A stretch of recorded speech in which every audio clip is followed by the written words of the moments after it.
আজকের এই মিনি ভ্লগটা হচ্ছে আমার কার্ড ফাইনাল প্রিপারেশন নিয়ে। অনেক আপুরে আমাকে বলে যে মেডিকেলের ভ্লগ বানাতে, তো আমি ভাবলাম যে একটা বানিয়ে ফেলি। যদিও আমি ভ্লগ বানাতে অত একটা ভালো না, বিকজ আমার কাছে এটা অনেক হেক্টিক মনে হয়। লাইক আমি আমার লাইফের প্রত্যেকটা জিনিস ভিডিও করে রাখবো, তো আমার এটা খেয়ালই থাকে না। যাই হোক, এতদিন ফ্রেন্ডের সাথে চিল করার পর আর বারবার বাসায় যাওয়ার ফলে আমার পড়া অনেক জমে গেছিল। অ্যান্ড আমি কার্ড ফাইনাল সামনে আসার পর মনে হয়েছে যে মেডিকেল লাইফ কতটা প্রেশার হতে পারে। লাইক সারাটা দিন আমি পড়ছি। আপনারা ভালো মতো জানেন যে আমি সবসময় 6 থেকে 8 ঘন্টা ঘুমের পক্ষে, অ্যান্ড আমি আসলেই রাতে ভালো মতো ঘুমাই। এজন্য আমি সারাদিন পড়াশোনা করছি। আমার স্যাটারডে পরীক্ষা ছিল, যার কারণে সারা শুক্রবার পড়াশোনা করছি।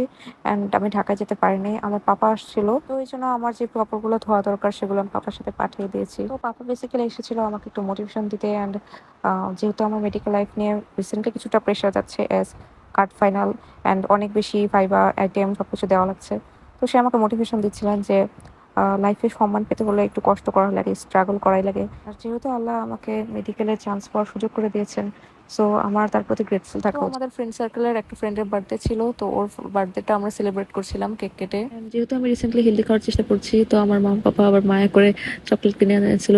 অ্যান্ড এরপরে হচ্ছে আমার আর্ট করতে খুব বোরিং লাগছিল, দেখে আমি গানে গান লাগিয়ে এই আর্টগুলো করছিলাম। তো লাইফে খুবই স্ট্রেস যাচ্ছে রিসেন্টলি, এই জন্য আমি মাকওয়ার্ড এসেন্সটা ইউজ করি, না হলে আমার একনে ব্রেকআউট হতে পারে। হাতে কিছুটা ট্যান পড়েছে রিসেন্টলি, আমি এই ডিভার সিক্রেটের ক্রিমটা ইউজ করছি, দেখি কি হয়। এটা হ্যান্ড ক্রিম হিসেবে বেশ ভালোই কাজ করে, স্মেলটা খুব সুন্দর। অ্যান্ড এই আই ক্রিমটা নিয়ে নেক্সট আরেকদিন কথা বলবো। Till then take care.